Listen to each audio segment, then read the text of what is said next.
The schoolhouse smelled like chalk dust and pine smoke. Celine Vale stood at the window, watching the last of her students disappear into the early December darkness, their laughter fading as they ran toward homes where mothers waited with hot soup and fathers stoked fires against the coming cold. She pressed her palm against the frosted glass, feeling the bite of winter through the thin pane.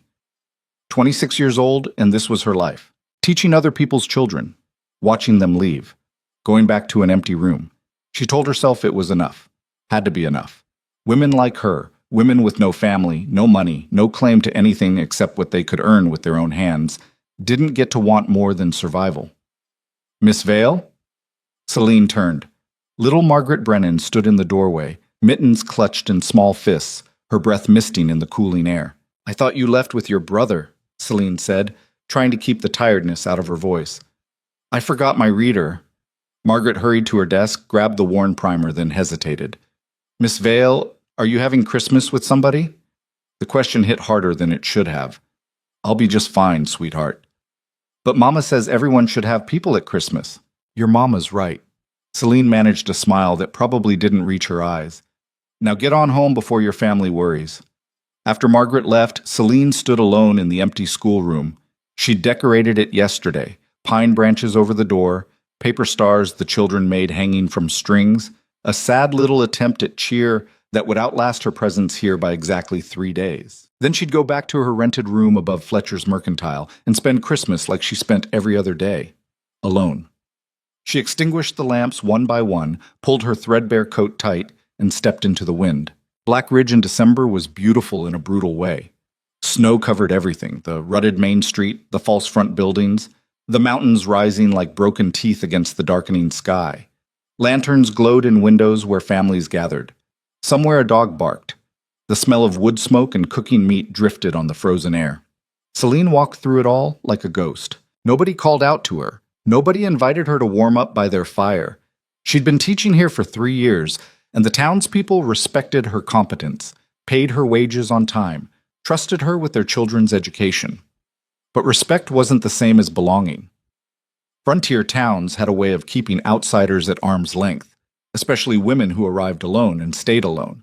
They were polite, sure, but politeness built walls just as solid as stone.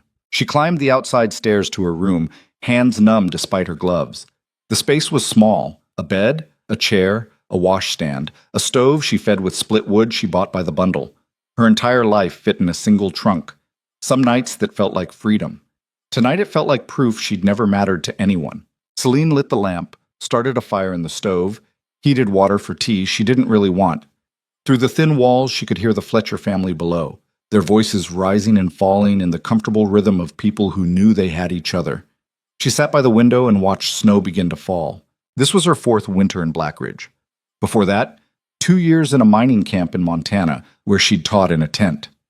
Before that, a year in a railroad town that dried up and blew away. Always moving, always temporary, always the woman nobody waited for. Her parents died when she was 16, cholera, during a wagon train migration that went bad. Her older brother Jacob tried to keep them together, got work as a guide in the Rockies, took her as far as Denver before deciding he'd make better money alone. Told her he'd send for her when he got established. That was 10 years ago.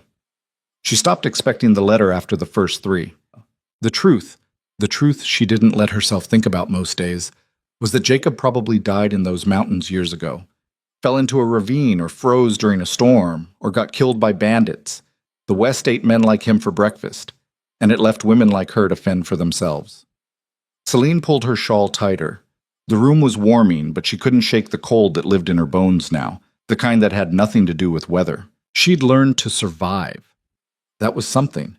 Learned to teach, to manage a classroom, to stretch her wages, to ignore loneliness like you'd ignore a scar that ached when the weather changed. But survival wasn't the same as living. And watching other people's children run home to families every single day was slowly killing something inside her she didn't have a name for. The tea grew cold in her hands. Outside, Black Ridge settled into another winter night, warm and alive and full of people who had each other. Celine sat in the dark and tried not to think about how many more winters she could do this.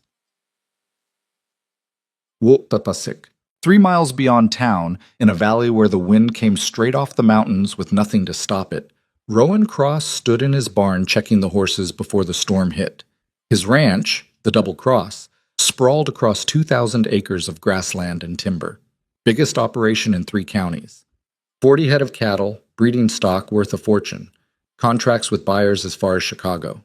The kind of spread men worked their whole lives to build. Rowan had inherited it at 23 when his father died, expanded it, made it profitable even during the lean years when other ranches went under, and hated every goddamn minute of it. Not the work. The work was fine. Work kept you busy, kept your hands occupied, kept you from thinking. It was everything else. The house. The memories. The ghost of a woman who died 3 years ago and somehow still haunted every room. Papa? Rowan turned. His daughter Clara stood in the barn doorway, wrapped in a coat too big for her 9-year-old frame, her dark hair escaping from beneath a knitted cap. Thought I told you to stay inside. Eli's asking about the Christmas tree again. Rowan felt the familiar tightness in his chest. We'll get one tomorrow. That's what you said yesterday.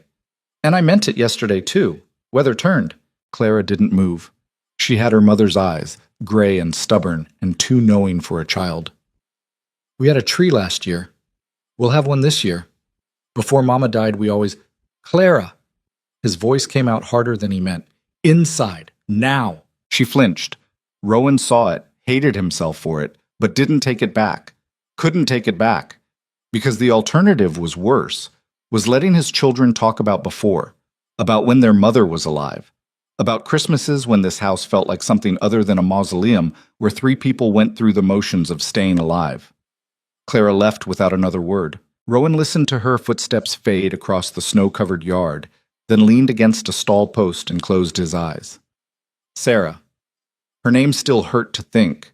They'd married young. He was 20, she was 18, and for 6 years they'd built something good. Not perfect. Marriage never was. But good. Real.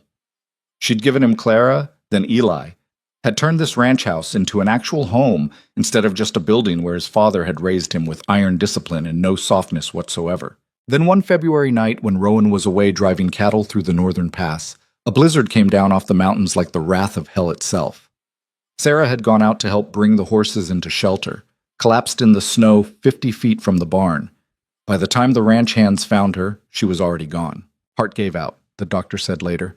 Probably a weakness she'd had since birth, something that could have killed her any time. The cold just happened to be there when it finally let go. Rowan had made it home 2 days later to find his children orphaned and his house frozen in a grief nobody knew how to thaw. 3 years. 3 years, and he still couldn't walk past her sewing chair without his throat closing up. Couldn't hear Clara laugh without remembering Sarah's laugh. Couldn't look at the piano in the front room, the one Sarah played every evening before dinner, without feeling like he'd been gut shot. So he'd done what he knew how to do. Shut it down. Locked it away. Kept moving forward because stopping meant drowning. The children learned not to mention their mother.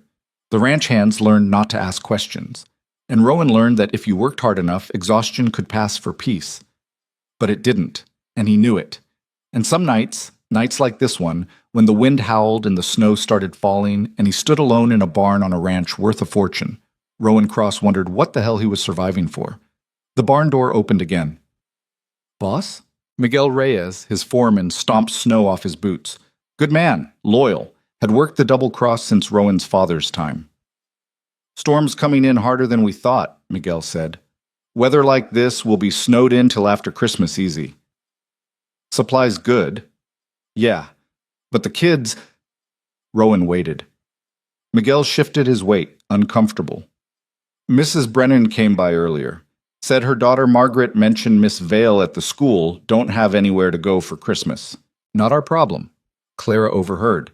She's been talking about it all afternoon. Keeps saying it ain't right for Miss Vale to be alone.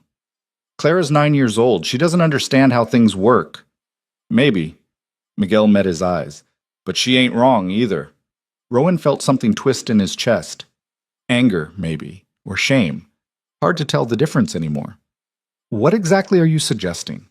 I'm suggesting your daughter wants to do something kind for her teacher, and you're going to tell her no because I don't need another goddamn complication in this house.